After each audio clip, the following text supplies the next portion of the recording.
What's up, guys? Welcome back to Newswave. So last night, a big update went live for the Switch that finally added a feature that people have been asking for pretty much since the system came out. We're going to go over that. Also, the PlayStation 5 is seeing a major system update of its own today that will add the use of that SSD expansion slot for an NVMe drive. And we're also going to be talking about an unfortunate delay that shouldn't be too much of a surprise. Guys, if you enjoy these videos, make sure that like button helps out a ton. And if you're new here to the SpawnWave channel, make sure you subscribe down below and ring that notification bell so you can keep up to date with all the uploads here on the channel. And we're going to start today with Game Pass for the rest of September going into October. We can head over here to news.xbox.com. They give us a nice little card here at the top, and then we'll go over all the different games and when you can expect them to hit Game Pass, starting with Flynn, Son of Crimson. That's cloud, console, and PC, starting September 15th. That one actually looks pretty cool. It's like this 2D action adventure platformer. I've been looking at some of the gameplay for it so far today. Looking forward to checking that one out. I Am Fish, cloud, console, and PC, that being September 16th, along with Skatebird, cloud, console, and PC. I do like seeing these indie games kind of debut into Game Pass because obviously they get a check from Microsoft and more people get to try out these games. And I've been looking forward to Skatebird for a while too, so that'll be another exciting one to check out. And it's followed up by Superliminal, cloud, console, and PC, moving up to September 17th. Origami 2, that will be debuting into Game Pass, cloud, console, and PC. Moving up to September 23rd, we have Lost Words Beyond the Page, that's cloud, console, and PC.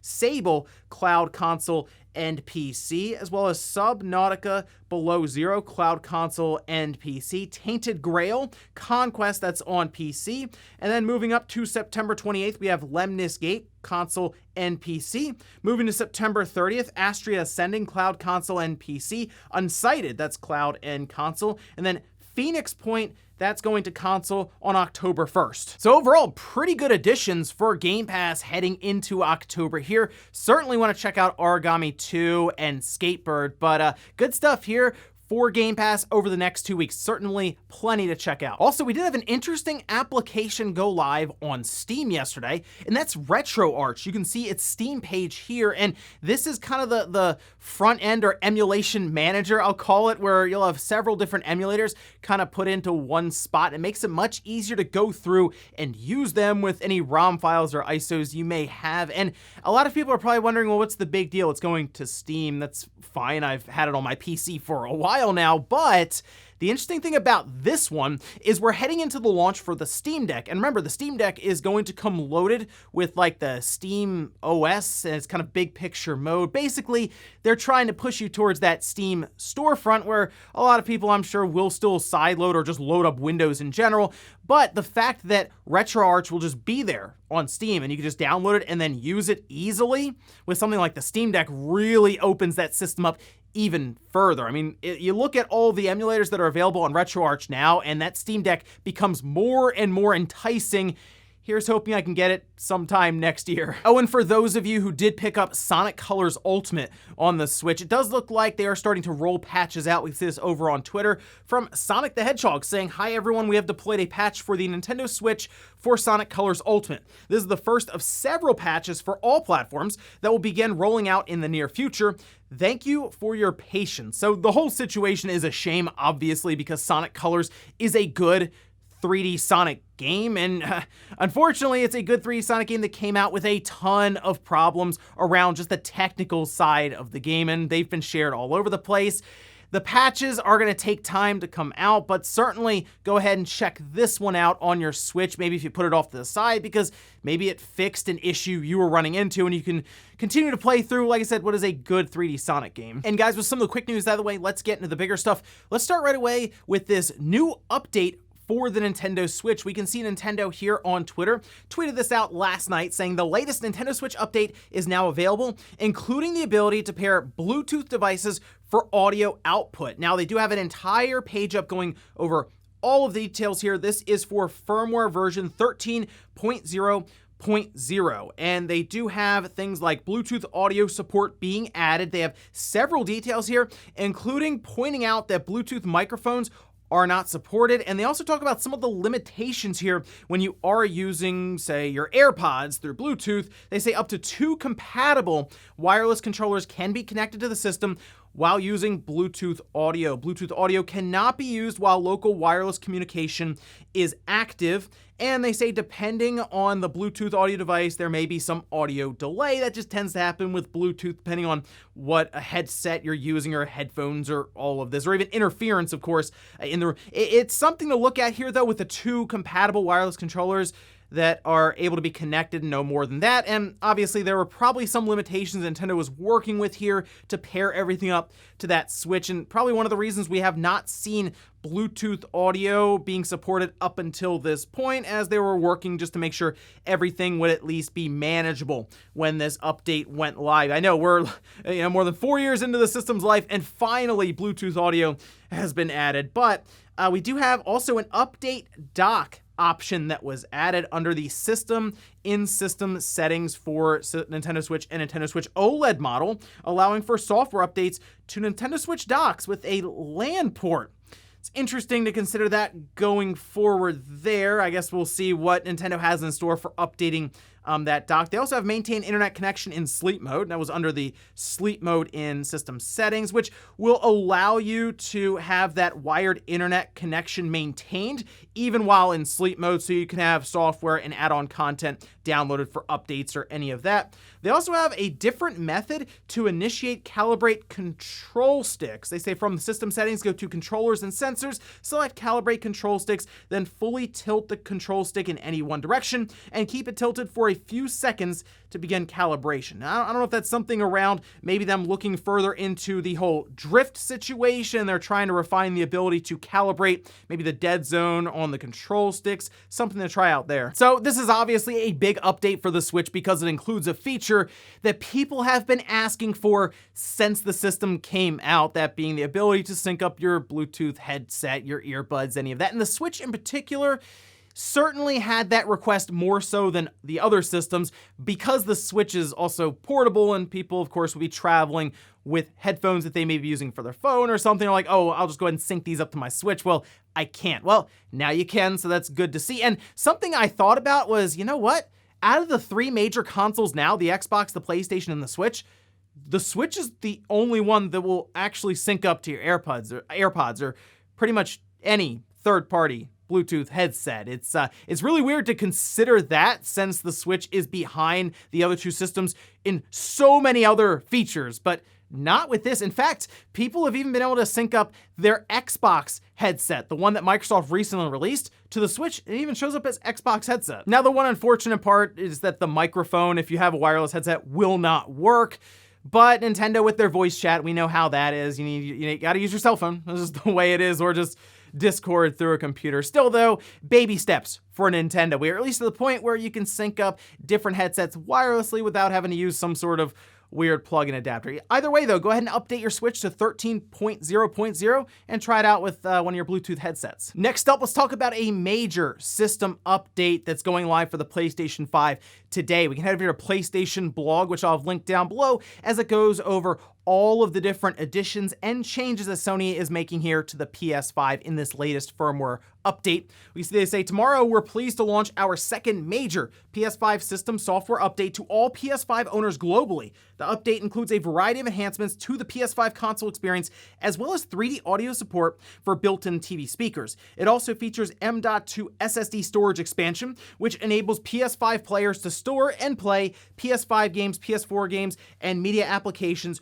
directly from the expanded high-speed storage. We're also expanding mobile features with support for PS Remote Play over mobile networks starting tomorrow, and the ability to view share screen broadcasts on PS App beginning next Thursday, September 23rd. Thanks to everyone in the community who participated in our system update beta. Your support and feedback was valuable. Well, you're welcome, Sony. I was glad I could help with that. In fact, if you are trying to figure out how you'll go about updating, or I guess just installing an SSD into your PlayStation 5, I did a full video for that made it very easy to pick out an SSD or NVMe drive, and then also even attach a third-party heatsink to it that does fall in line with the dimensions that Sony has drawn out for that little compartment it's pretty easy. I'll say that. It's not as daunting as you may think, and some people are making it out online. But either way, this is good news because a lot of you have been asking, when can I actually upgrade the storage in my PS5 without having to be part of like the PS5 beta program? Well, that starts today, and it's good to see.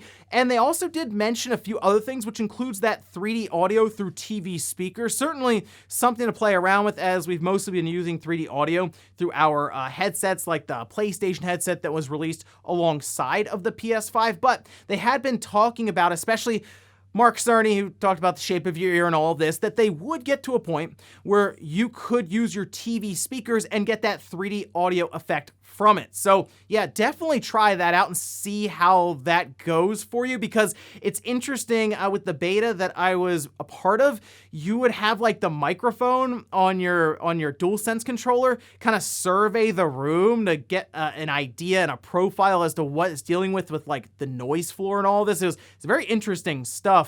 And then to go a little further than that, the PlayStation Now appears to now have a resolution selection where you can go from either 720p or 1080p. I assume 720p will be to save maybe on just overall data consumption when you're, maybe through your mobile device or anything like that.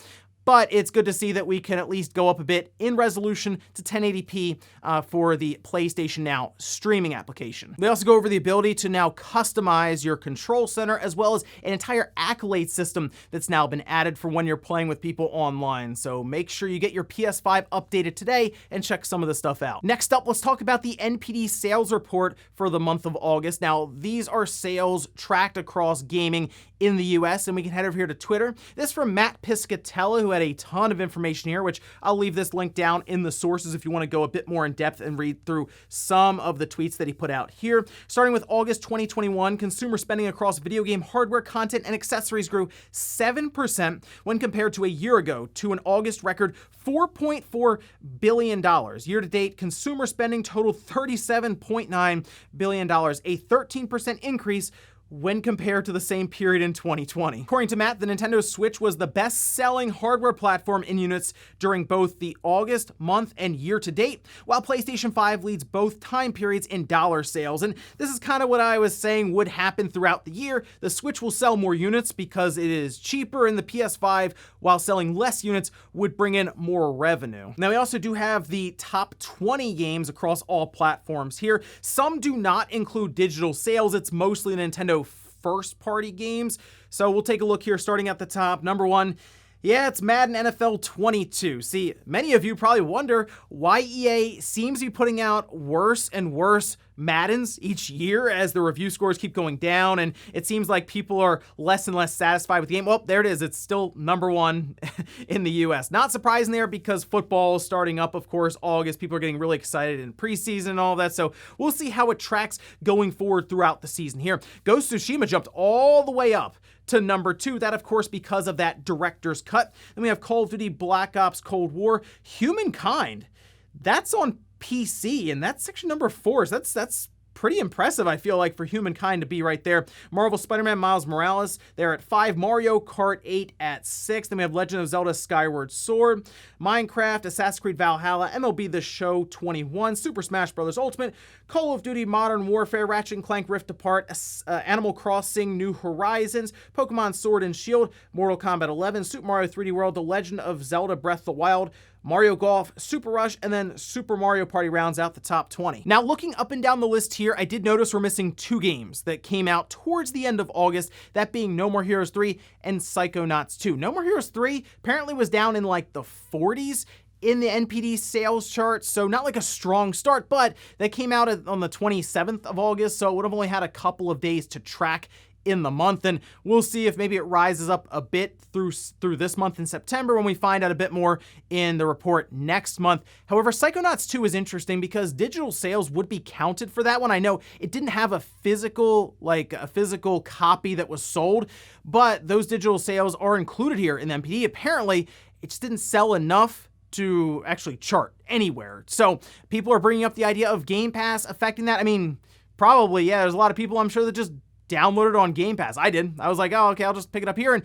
I also thought about maybe a physical copy coming later, because that always happens to me. I buy something digital, and then a physical copy shows up months later. And I'm kind of wondering if that's going to happen with Psychonauts 2 as well. Certainly something to keep an eye on there, especially if Microsoft puts any kind of numbers out there around how many people maybe played Psychonauts 2 in its first full month there in Game Pass. Either way, though, the NPD charts look about expected, Madden 22 topping it, and then the PlayStation 5 making the most overall revenue with systems, with the Switch selling more units. And in our last bit of news, let's talk about an unfortunate but kind of expected delay, and that's for Dying Light 2. We can head over here to Twitter. They put out this message saying, "Hello everyone. Today we have important news to share with you about the development progress on Dying Light 2 Stay Human. It has always been our company's goal to build transparent, honest communication with our community, fans, and gamers. Every day, we strive to grow in this element. The team is steadily progressing with the production, and the game is nearing the finish line. The game is complete, and we are currently playtesting it. It is by far the biggest and most ambitious project we've ever done. Unfortunately, we've realized for us to bring the game to the level we envision, we need more time to polish and optimize it. That is why we have decided to move the release date to February 4th, 2022. We are sorry to keep you all waiting a little longer, but we want the game to meet your highest expectations on release, and we don't want to compromise on this." Now, they do go on a bit further here in this message to talk about how previews will be upcoming next month, as they will have content creators and press get hands-on time with the game. So I'm sure we'll see some new gameplay and thoughts and opinions around Dying Light 2. But this kind of makes sense, especially after the announcement that Halo Infinite was coming out within like 24 hours of this game's release. They probably saw that, they're like, "Oh, come on, really? All right, fine. I guess we'll just delay into next year." That's something that could, of course, overshadow their release. And let's face it, we don't need another Cyberpunk coming out in December. And it does sound like this was going to be Techland's biggest, most ambitious title. And for something like Dying Light 2, I would rather them make sure it is as polished and ready to go as possible on release. I mean, look what we just saw with Sonic Colors Ultimate, right? They don't need to be patching this game for like how Cyberpunk is still a year later. So yeah, I'd rather them just kind of hold off. February is starting to fill up. It's getting packed next year already, just to start out the year, right? Running through from January until March now already, with tons and tons of games. But Dying Light 2 was going to be tough for me anyway to play with Halo Infinite right next to it. So at least I have a good bit of February to play it until we get to some of the other releases like Horizon Forbidden West. And before we go to the comment of the day, or tail of the poll that I posted up yesterday, where I asked, almost 3 weeks out from launch, are you buying Metroid Dread? Hey, look, 38% said yes, I'm picking it up ASAP. 30% said I'll pick it up later on or wait for a sale. Hey, you know what? 68% are basically saying they are going to buy it, with 23% say they're not interested, and then 8% saying they don't even have a Switch. So that 8% could turn around here as we go into the holidays, and we could have a pretty good, 77-23 split towards buying Metroid Dread, which sounds to me like a pretty good split going towards Sean playing Balan Wonderworld. And we'll finish up with the comment of the day, as you're seeing here. This is from Crisscross Gaming saying, "I want to see the GBA version of Tactics at some point re-released in the future as well. It was not as good as the original, but still holds a special place in my heart. I really liked Final Fantasy Tactics Advanced. I remember when I got on the Game Boy Advance, I played that game constantly. I mean, it helped that it was on the Game Boy Advance, so the loading times, of course, were all quick, and it was easy to kind of pick up and play. But I think the judge system threw some people off at the time. I had a friend that just did not like that, and I don't know, I thought it would kind of throw a nice wrinkle into the battle when it started up. The judge would show up and just throw some random rule out there that if you messed up, you'd like go to jail and all of this. And they did play that kind of into the story as well. You know, I think it'd be cool to get like a Final Fantasy Tactics collection. I don't know, can we do that? Can they do like Final Fantasy Tactics War of the Lions, which is technically just Final Fantasy Tactics, but rewritten a bit when they did that on the PSP, Final Fantasy Tactics Advanced, A2. I think they could put a nice little package together there, that being Square Enix, if they ever really wanted to, or just release all the games individually. But yeah, I would certainly play through Final Fantasy Tactics Advanced again if they dropped it on like the Switch or something. And ladies and gentlemen, that's gonna do it here for Newswave. If you enjoyed this video, guys, hit that like button, really helps out. If not, hit the dislike. Leave comments down below about everything we talked about here today. There's either of these updates for the Switch or for the PlayStation 5. Let me know if you already synced up maybe some Bluetooth earphones to your Switch to try it out and how that went for you. And then what about the PS5? Are you going to install that M.2 drive today? Thanks guys for watching, and I'll see you next time.